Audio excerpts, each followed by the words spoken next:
서울 강북 재개발 지역 한복판에 박선자의 집이 있습니다. 72세, 혼자 사는 지 벌써 5년째입니다. 오전 10시 선자는 마당에서 빨래를 널고 있었습니다. 낡은 담장 너머로 포클레인 소리가 들려왔습니다. 이 동네에서 아직 사람이 사는 집은 이제 몇 채 남지 않았습니다. 선자는 천천히 허리를 펴고 하늘을 올려다봤습니다. 구름 한 점 없는 가을 하늘이었습니다. 오늘도 조용하구나. 선자는 혼잣말을 중얼거렸습니다. 남편이 떠난 뒤 이런 혼잣말이 늘었습니다. 집 안으로 들어가 차를 끓였습니다. 찻잔을 든 채 거실 소파에 앉았습니다. 벽에 걸린 가족 사진이 눈에 들어왔습니다. 아들 박진우는 어릴 적부터 말이 없는 아이였습니다. 공부는 잘했습니다. 대학도 좋은 곳에 갔고 직장도 괜찮은 곳에 들어갔습니다. 결혼도 했습니다. 며느리 윤지영은 처음엔 다정했습니다. 하지만 손주가 태어난 뒤로 연락이 뜸해졌습니다. 바쁘겠지. 선자는 스스로를 달랬습니다. 자식이 잘 사는 게 부모 욕심의 전부라고 생각했습니다. 오후 2시쯤 초인종이 울렸습니다. 선자는 고개를 들었습니다. 예상치 못한 방문이었습니다. 현관문을 열자 아들과 며느리가 서 있었습니다. 며느리는 화사한 꽃다발을 들고 있었습니다. 어머님, 안녕하세요. 며느리의 목소리가 유난히 밝았습니다. 아들은 어색하게 웃으며 고개를 숙였습니다. 어머니, 오랜만이에요. 선자는 당황했습니다. 평소라면 전화 한 통 없이 찾아오는 일이 없었습니다. 어머, 갑자기 웬일이니? 그냥 보고 싶어서요. 들어가도 될까요? 며느리가 먼저 신발을 벗었습니다. 선자는 황급히 거실을 정리했습니다. 거실 탁자에 과일을 내왔습니다. 며느리는 꽃다발을 꽃병에 꽂으며 말했습니다. 어머님, 이번 주말에 우리랑 여행 가요. 선자는 사과를 깎던 손을 멈췄습니다. 여행.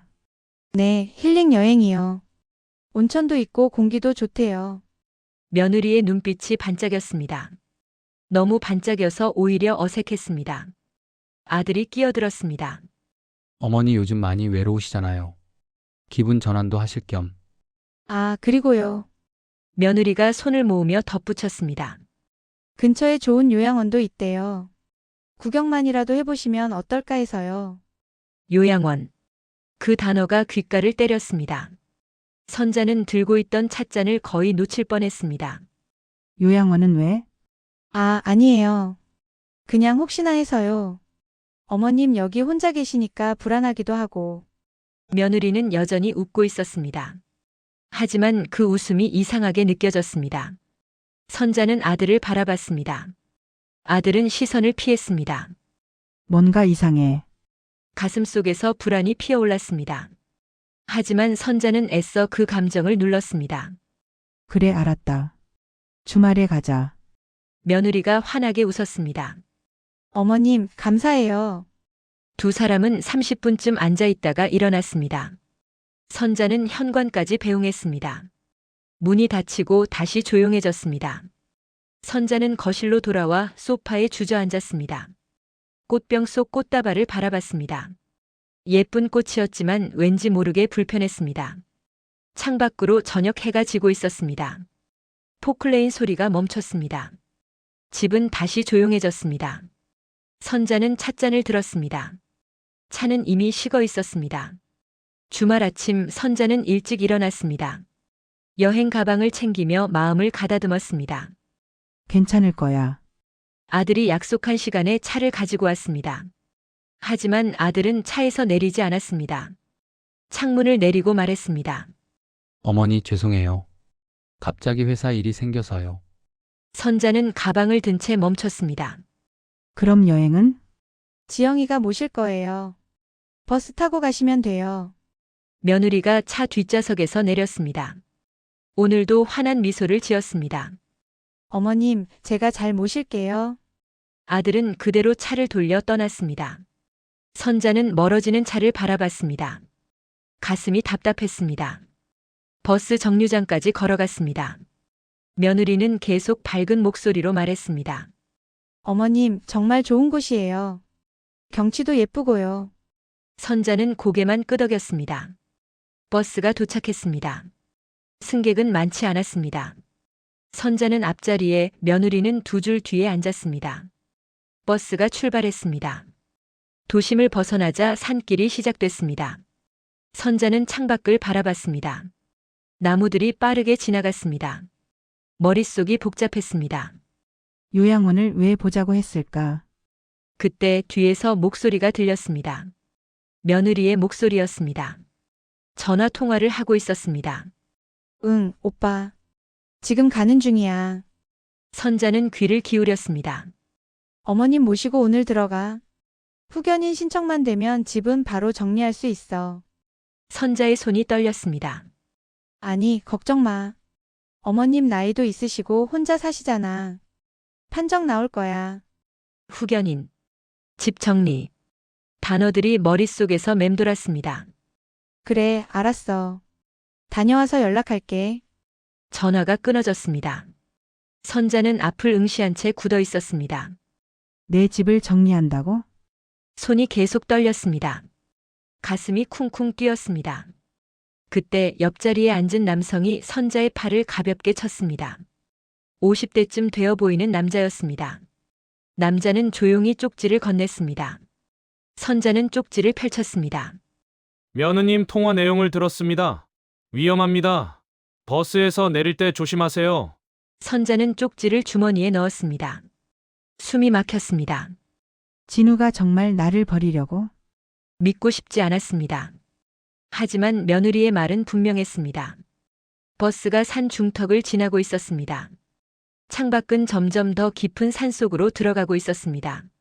선자는 뒤를 돌아봤습니다. 며느리는 휴대폰을 보고 있었습니다. 여전히 편안한 표정이었습니다. 어떡하지? 선자는 손으로 무릎을 꽉 잡았습니다. 버스가 휴게소에 멈췄습니다. 기사가 말했습니다. 10분 쉬었다 갑니다. 승객들이 하나둘 내렸습니다. 며느리도 일어났습니다. 어머님, 화장실 다녀오세요. 선자는 고개를 끄덕였습니다. 휴게소는 한적했습니다. 선자는 화장실로 향했습니다. 며느리는 매점 쪽으로 갔습니다. 화장실에서 나와 세면대에 손을 씻었습니다. 거울 속 자신의 얼굴이 창백했습니다. 도망쳐야 하나? 하지만 어디로 가야 할지 몰랐습니다. 돈도 많지 않았습니다. 휴게소 밖으로 나왔습니다. 아까 그 남자가 자판기 앞에 서 있었습니다. 남자가 선자를 보고 다가왔습니다. 할머니, 괜찮으세요? 선자는 떨리는 목소리로 대답했습니다. 모르겠어요. 어떻게 해야 할지. 일단 그 요양원엔 가지 마세요. 후견인 신청하면 나오기 힘듭니다. 그럼 어떻게?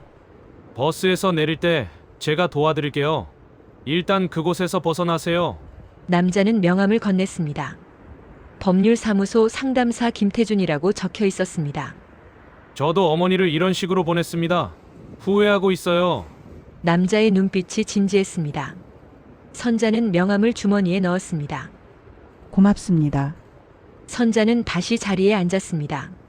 며느리가 돌아와 물었습니다. 어머님, 괜찮으세요? 얼굴이 안 좋으신데. 괜찮다. 선자는 짧게 대답했습니다. 버스가 다시 출발했습니다. 목적지까지 30분 남았다는 안내방송이 나왔습니다. 선자는 창밖을 봤습니다. 내가 뭘 잘못했을까? 눈물이 맺혔습니다. 하지만 참았습니다. 며느리는 뒤에서 또 전화를 받았습니다. 응, 거의 다 왔어. 걱정 마. 선자는 주먹을 쥐었습니다. 도망쳐야 해. 반드시. 버스는 산속 깊은 곳으로 향하고 있었습니다. 선자는 주머니 속 명함을 만졌습니다. 마지막 희망이었습니다. 버스가 속도를 줄였습니다. 창밖으로 작은 터미널 건물이 보였습니다. 군청 앞 정류소라는 안내판이 지나갔습니다. 선자는 가슴이 두근거렸습니다. 주머니 속 명함을 꼭 쥐었습니다. 버스가 멈췄습니다. 승객들이 일어났습니다. 며느리가 먼저 내렸습니다. 선자는 천천히 일어났습니다. 건물 앞 주차장에 흰색 승합차가 서 있었습니다. 며느리가 선자의 팔을 잡았습니다. 어머님, 저기 요양원 차예요. 빨리 가요. 선자는 발을 멈췄습니다. 잠깐만. 그때 누군가 다가왔습니다. 버스에서 본 그 남자였습니다. 어르신, 이쪽으로 오세요. 남자가 선자의 다른 팔을 잡았습니다. 며느리가 놀란 표정으로 물었습니다. 누구세요? 법률 상담사 김태준입니다. 남자가 명함을 꺼냈습니다. 며느리의 얼굴이 굳었습니다. 무슨 상관이세요? 우리 가족 일인데. 어르신께서 원하지 않으신다면 못 가십니다. 남자의 목소리가 단호했습니다. 그때 터미널 사무실에서 한 남자가 나왔습니다. 60대쯤 되어 보이는 사람이었습니다. 내가 이 동네 이장입니다. 이장이 선자를 바라봤습니다. 어르신, 지금 요양원 가시려고요? 선자는 고개를 저었습니다. 목소리가 떨렸습니다. 아니에요, 나는. 며느리가 끼어들었습니다. 어머님, 무슨 말씀이세요? 우리 함께 보러 가기로 했잖아요. 보러만 간다고 했지 들어간다고 안 했어요. 선자의 목소리가 커졌습니다. 이장이 며느리를 쳐다봤습니다. 보호자 동의 없이는 못 가십니다. 본인이 원하지 않으시면 더더욱이요. 며느리의 얼굴이 빨개졌습니다. 지금 뭐 하시는 거예요? 우리 시어머니신데. 김태준이 말했습니다. 어르신, 후견인 신청하시려는 거 맞죠? 며느리가 입을 다물었습니다. 버스에서 전화 통화 다 들었습니다. 집 정리한다고 하셨죠? 며느리의 손이 떨렸습니다. 그건 어머님을 위해서. 어르신 의사 확인도 안 하고요. 김태준이 선자를 돌아봤습니다. 어르신, 요양원 가고 싶으세요? 선자는 고개를 저었습니다. 눈물이 흘렀습니다. 싫어요. 집에 가고 싶어요. 이장이 며느리에게 말했습니다. 그럼 이만 가보시죠. 어르신은 서울로 돌아가실 겁니다. 며느리가 당황한 표정으로 휴대폰을 꺼냈습니다. 진우 오빠, 지금 이상한 사람들이. 김태준이 선자의 가방을 들었습니다. 어르신, 30분 후에 서울행 버스 있습니다. 타셔야 해요. 이장이 선자의 손을 잡았습니다. 지금 가셔야 합니다. 저쪽 차 타시면 나오기 힘듭니다. 선자는 며느리를 봤습니다. 며느리는 전화기를 귀에 대고 있었습니다. 오빠, 어떡해. 선자는 돌아섰습니다. 김태준과 이장을 따라 터미널 안으로 들어갔습니다. 며느리가 뒤에서 소리쳤습니다. 어머님, 어디 가세요? 선자는 뒤돌아보지 않았습니다. 터미널 대합실에 들어갔습니다. 이장이 창구로 가서 표를 끊었습니다. 서울행 한 장이요. 김태준이 선자를 의자에 앉혔습니다. 괜찮으세요? 선자는 고개를 끄덕였습니다. 손이 계속 떨렸습니다. 고맙습니다. 천만에요. 제 어머니도 이렇게 보냈거든요. 후회하고 있어요. 김태준의 목소리가 낮아졌습니다. 이장이 표를 가지고 왔습니다. 30분 후 출발입니다.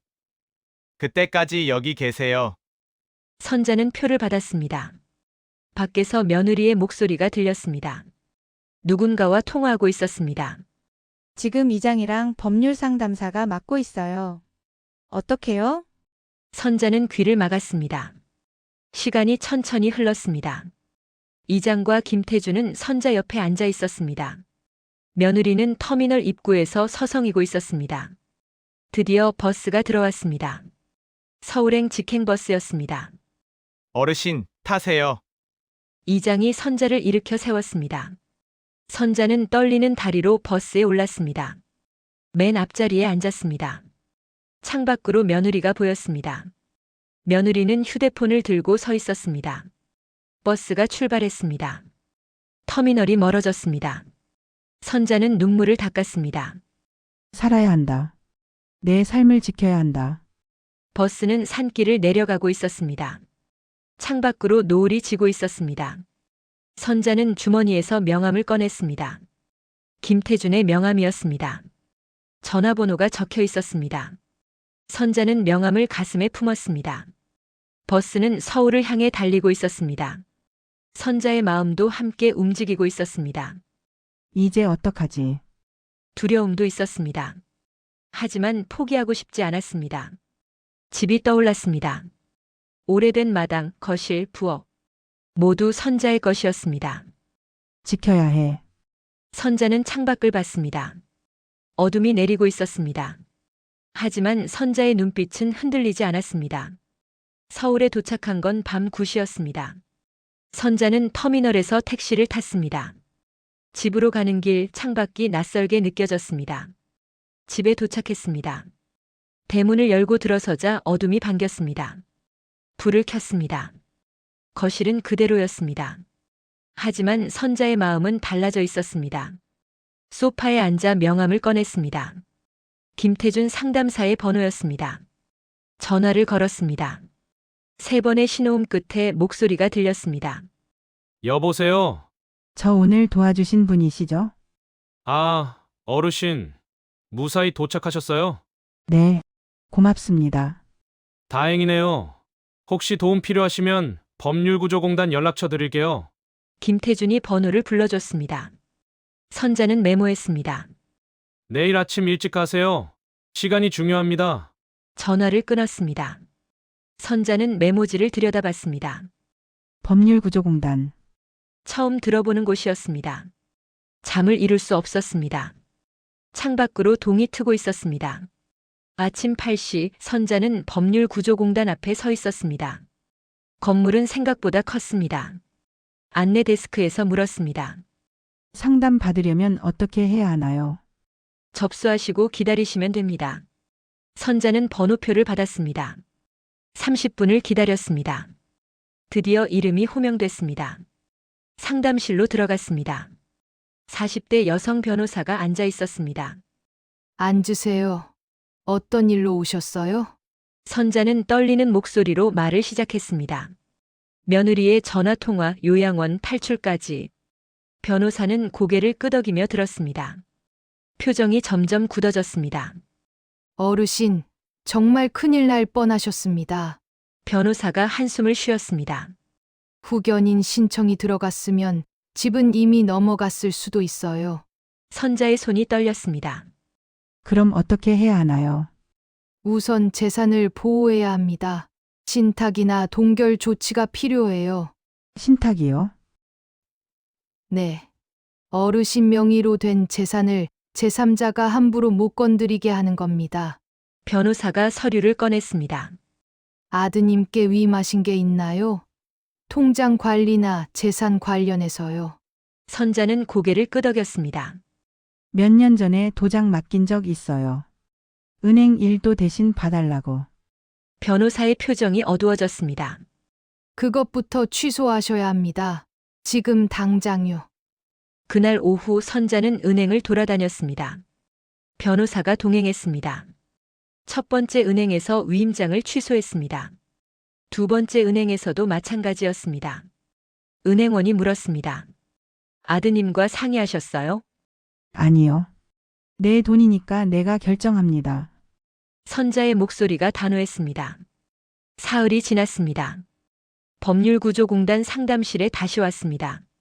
변호사가 서류를 내밀었습니다. 유언장입니다. 작성하시는 게 좋겠어요. 유언장을요? 네. 만약의 경우를 대비해서요. 어르신 뜻대로 재산이 처리될 수 있게요. 선자는 서류를 받아들었습니다. 뭐라고 쓰면 되나요? 어르신 생각대로 쓰시면 됩니다. 누구에게 뭘 남길지, 어떻게 쓰일지요. 선자는 펜을 들었습니다. 한참을 생각했습니다. 아들에게 줘야 하나? 하지만 떠올리고 싶지 않았습니다. 며느리의 목소리가 귓가에 맴돌았습니다. 집은 바로 정리할 수 있어. 선자는 펜을 내려놨습니다. 변호사님, 제가 죽고 나서 이 재산으로 뭔가 좋은 일 할 수 있을까요? 변호사가 고개를 들었습니다.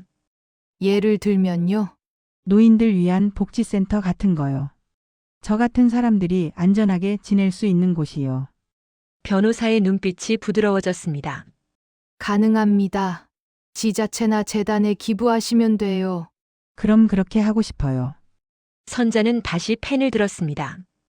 유언장에 적었습니다. 재산 대부분은 지역 노인복지센터 설립에 사용할 것. 본인은 평생 이 집에서 살 수 있는 주거권을 보장받을 것. 손주가 직접 찾아온다면 최소한의 지원을 남길 것. 아들 이름은 쓰지 않았습니다. 펜을 내려놓았습니다. 손이 떨렸지만 후회는 없었습니다. 변호사가 말했습니다. 어르신, 용기 내셨네요. 이제는 나를 위해 살고 싶어요. 선자의 목소리는 작았지만 단단했습니다. 상담실을 나섰습니다. 복도를 걸으며 창밖을 봤습니다. 하늘이 맑았습니다. 집으로 돌아가는 길 가슴이 답답했습니다. 아들 생각이 났습니다. 내가 너무한 걸까? 하지만 곧 고개를 저었습니다. 아니야. 나도 지켜야 해. 집에 도착했습니다. 거실에 앉아 차를 끓였습니다. 휴대폰이 울렸습니다. 아들이었습니다. 선자는 화면을 바라봤습니다. 받지 않았습니다. 전화가 끊어졌습니다. 문자가 왔습니다. 어머니 연락 좀 주세요. 지영이가 걱정하고 있어요. 선자는 휴대폰을 내려놨습니다. 창밖으로 저녁 해가 지고 있었습니다. 선자는 차를 마셨습니다. 쓰지만 따뜻했습니다. 1년이 흘렀습니다. 선자의 집은 조금 달라져 있었습니다. 1층 거실 한쪽이 개조됐습니다. 낡은 장롱 대신 책장이 들어섰습니다. 딱딱한 소파 대신 푹신한 의자들이 놓였습니다. 햇살이 잘 드는 공간이었습니다. 동네 어르신 몇 분이 앉아 차를 마시고 있었습니다. 선자는 부엌에서 과일을 썰어 나왔습니다. 선자 씨, 오늘도 수고 많으시네요. 70대 할머니가 웃으며 말했습니다. 아니에요. 제가 좋아서 하는 거예요. 선자는 접시를 내려놓았습니다. 그나저나 요즘 아들분은 어떠세요? 다른 할머니가 조심스럽게 물었습니다. 선자는 잠시 멈췄습니다. 창밖을 봤습니다. 연락은 안 해요. 저도 안 하고요. 그래도 아들인데 괜찮아요. 이제는 익숙해졌어요. 선자의 목소리는 담담했습니다. 실제로 1년 동안 아들과 연락이 없었습니다. 며느리도 마찬가지였습니다. 선자는 처음엔 마음이 아팠습니다. 하지만 시간이 지나며 편해졌습니다. 대신 이 공간이 생겼습니다. 어르신 사랑방이라고 이름 붙였습니다. 동네 혼자 사시는 분들이 모이는 곳이었습니다. 일주일에 3번 오후 2시부터 5시까지 문을 열었습니다. 차도 마시고 이야기도 나누고 책도 읽었습니다. 건강 상담을 해주는 간호사도 한 달에 2번 왔습니다. 선자는 이 시간이 좋았습니다. 선자 씨 정말 대단해요. 어떻게 그걸 다 이겨냈어요? 한 할아버지가 물었습니다. 선자는 미소 지었습니다. 버리려 한 건 개들이에요. 나는 나를 지킨 것뿐이죠. 할아버지가 고개를 끄덕였습니다. 그래도 쉽지 않았을 텐데. 쉽진 않았어요. 지금도 가끔 힘들어요. 선자는 솔직하게 말했습니다. 하지만 포기하고 싶진 않아요. 이 집도 내 삶도요. 오후 햇살이 거실로 쏟아져 들어왔습니다. 따뜻했습니다. 어르신들이 하나둘 돌아갔습니다. 선자는 설거지를 하며 창밖을 봤습니다. 마당 한쪽에는 상추와 고추가 자라고 있었습니다. 선자가 직접 심은 것들이었습니다. 텃밭에 물을 주었습니다. 고추가 빨갛게 익어가고 있었습니다. 선자는 하나를 따서 손에 올렸습니다. 작지만 튼튼하네. 선자는 웃었습니다. 저녁이 됐습니다. 선자는 혼자 저녁을 먹었습니다. 텃밭에서 딴 상추로 쌈을 싸 먹었습니다. 밥을 먹고 거실 소파에 앉았습니다. 책장에서 책 한 권을 꺼냈습니다. 노년의 지혜라는 제목이었습니다. 책을 펼쳤습니다.